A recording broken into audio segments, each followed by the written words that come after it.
Welcome at Pizza and More. What we will make this time is something, and I'm pretty sure some of you already made it accidentally. I'm Jürgen and we make this time a pizza calzone, so the folded pizza. The calzone was supposedly founded in the 17th century. The Italian mamas in South Italy, so in Campania mainly, they filled some small dough bags and after baking they gave them their children, and that's how the pizza calzone was founded. Calzone is singular and the Italian plural of calzone is calzoni, and the direct translation of calzoni would be trousers. However, I don't believe this has anything to do with trousers. There are two versions of calzone available. The real typical Neapolitan version is a calzone filled with ricotta, then with salami di Napoli, with fior di latte and some other things, and then it's bacon.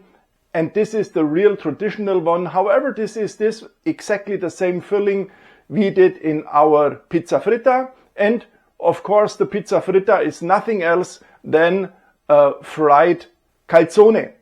The video for this pizza fritta is linked here.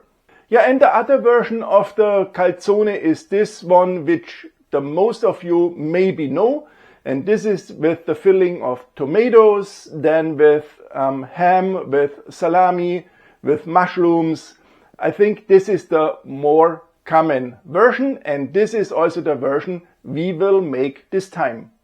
I thought we will make a Biga, so a 50% Biga. 50% Biga means 50% of the whole amount of flour is in the Biga. I thought Biga produces a very stable and a very elastic dough, and this is exactly what we need to create the calzone. And the hydration in our dough will be 65%. Of course, we could do a bit more with the Biga, but I think with 65% the danger is not that big that we demolize the pizza afterwards.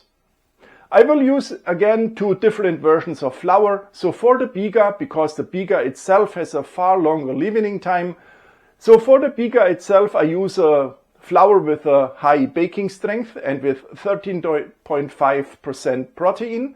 And for the main dough then afterwards, for the refreshing, I use a flour with a medium baking strength and with only 12% or 12.5% of protein. And now I would say we start directly with the Biga. Here we have the ingredients for the Biga. At first I have here 250 grams flour. This is a typo 0 flour with 13.5% protein and a high baking strength. I have 125 grams of water, and I have here 0.7 grams of dry yeast. If you want to use fresh yeast, then please use 2.1 grams.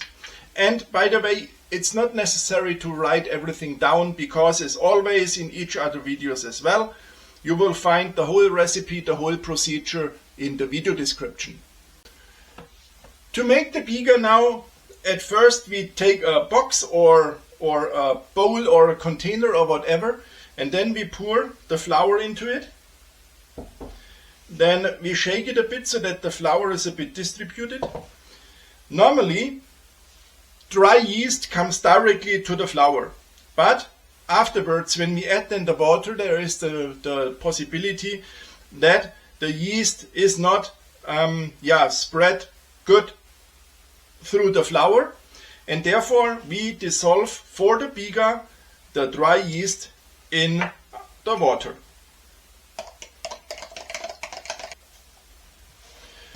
When then the yeast is dissolved properly, we pour the water with the yeast to the flour, and then we start shaking the box until most of the flour is incorporated. If then there is no progress anymore with shaking, you could use a spatula as well, and then release at first everything from the side And then of course release everything which sticks to the bottom.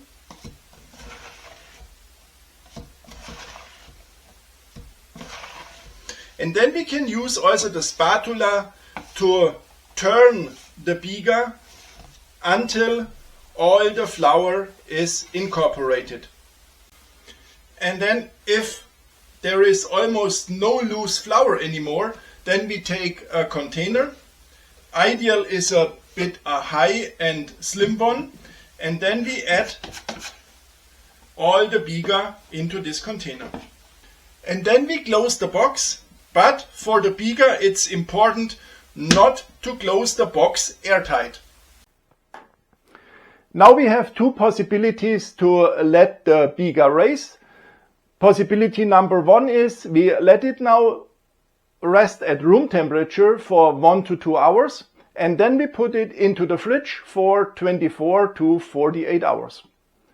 And possibility number two, and this is the thing I will do right now, we let the biga rest at room temperature for 16 to 24 hours and then we continue with the main dough. Now 24 hours later the biga is ready and I will create now the main dough. And I want to mention here, it's not recommended to work the biga now or to create the main dough if you have to do it by hand. Therefore a good mixer is really recommended. To create now the main dough, these are the ingredients we need. Of course, this is our biga, 250 grams of flour, 15 grams of fine sea salt, 200 grams very cold water, and 0.5 grams dry yeast. And if you want to use also here fresh yeast, then 1.5 grams. To make the main dough, we add at first the biga into the machine.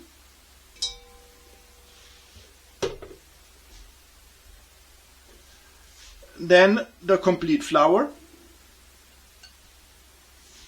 the yeast,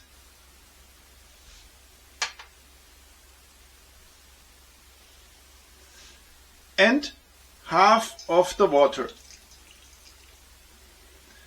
And then we start mixing everything up.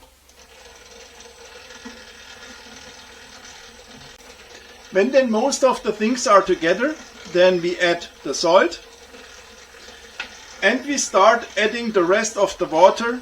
And here we really have to be very careful and very patient. We have to add only one very little step after the next little portion. It's really very important to do it little step by little step. And as soon all the water is in the machine, we can continue kneading round about 15 minutes, I think, until we are able to make the window test. I think my dough is now ready kneaded.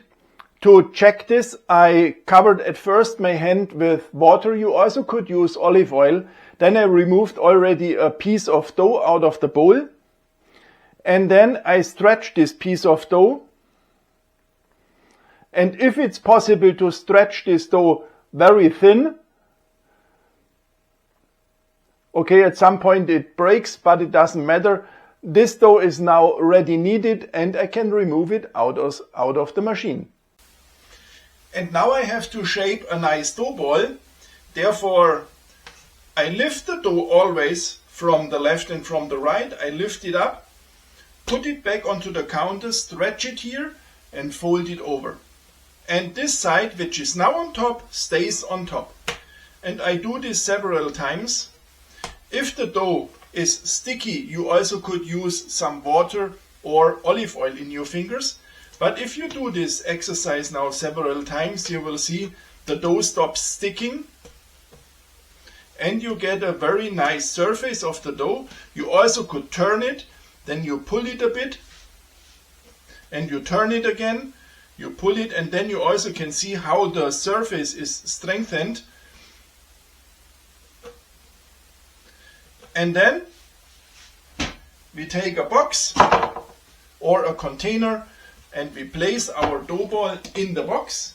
And very important, of course, we close the lid to protect the dough from drying out. And in this stage we let it now rest at room temperature for 1 to 2 hours, and then I put it into the fridge for around 12 hours. After round about 12 hours in the fridge, it's now time to go from the bulk fermentation to the ball fermentation, which means we shape now our pizza balls. I'm personally a fan of dividing this time from the bulk fermentation and the ball fermentation into 50-50% roundabout, because if I create right now the dough balls, I bring new oxygen to the dough, because we work with the dough, we shape the dough balls, and this new oxygen brings new energy to the microorganism and to the yeast, and this, so I have the feeling, has a positive effect for the fermentation. I took my dough now directly out of the fridge. We put the dough onto our counter. And then I divide the dough into 3 pieces. When this is done, we have to shape nice dough balls. For this I'm doing today the same way like we did already with the big ball.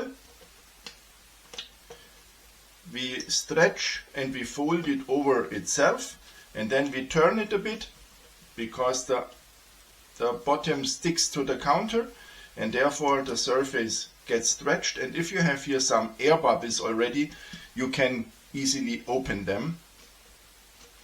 And then we have to guarantee that the bottom is closed well, because this prevents a bit the dough balls from running flat. And then we place the dough ball back into the box. And when all dough balls are shaped, then we close the box and we put the box back into the fridge. How long the dough balls are now in the fridge depends a bit on the room temperature. I think we have today here around 22-23 degrees, and that's the reason why I will take the dough balls out of the fridge round about 4 hours before baking.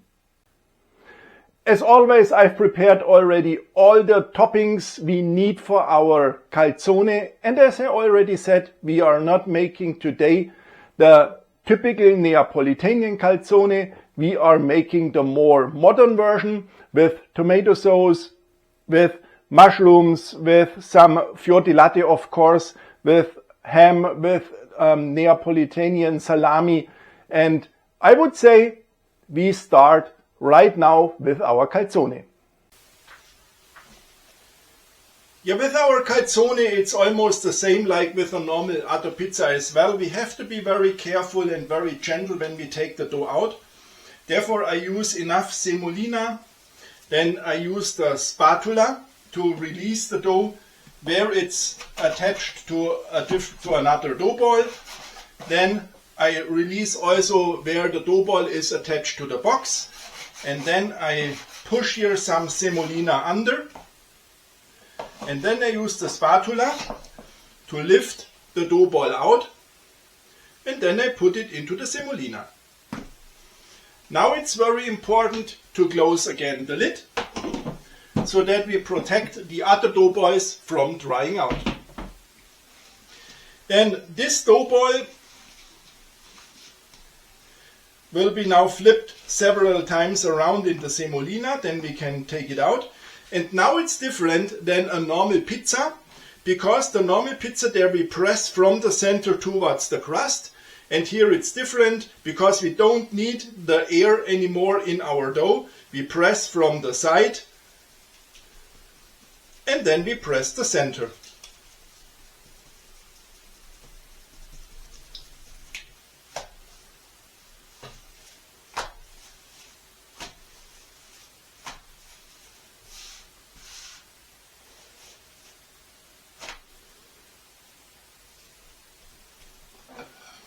And then we add at first the tomato sauce.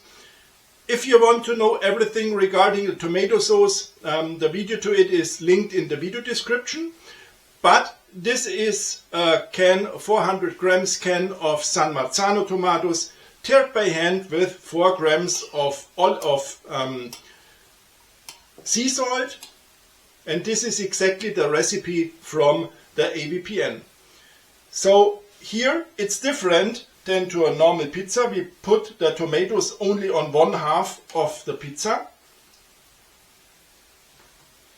Then we add some fresh grated Parmesan.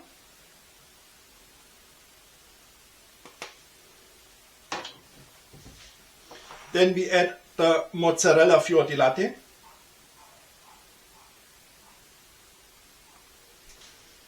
Then we can add the salami, and you can see I cut the salami into small pieces.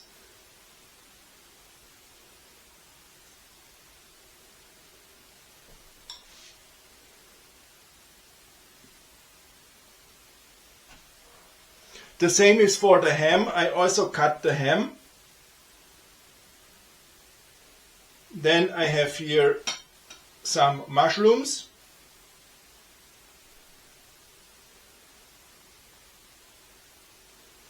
I cut those mushrooms already some hours ago because then they could dry out a bit. Then we add some leaves of fresh basil, a bit of olive oil, and then we already can close the pizza. Now it's important that we press the border very close together. If you have the feeling your pizza sticks a bit now after pressing to the counter, you can use some semolina and use the spatula and push all the semolina under. This releases then the pizza and it's not sticking anymore. Now we have to make a hole so that all the steam can come out. Then some tomatoes on top.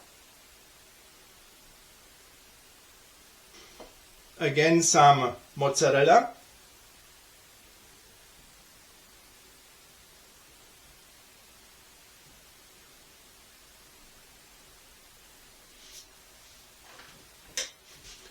A bit of fresh grated Parmesan. And again some leaves of fresh basil.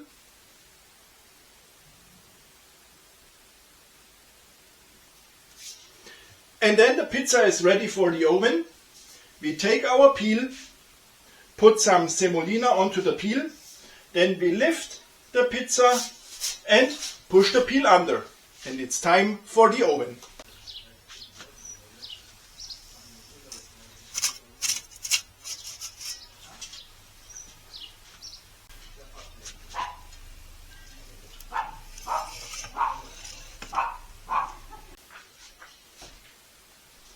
And here comes now our calzone out of the oven.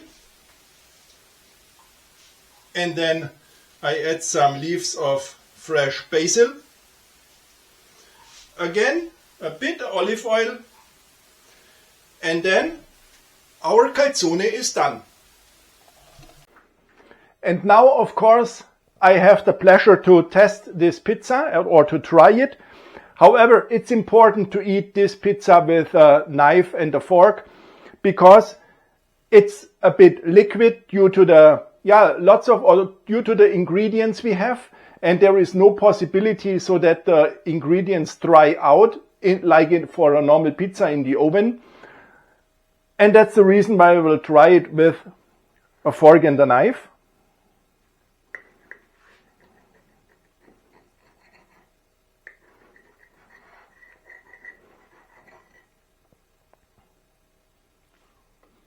And I can tell you the calzone tastes really very, very good.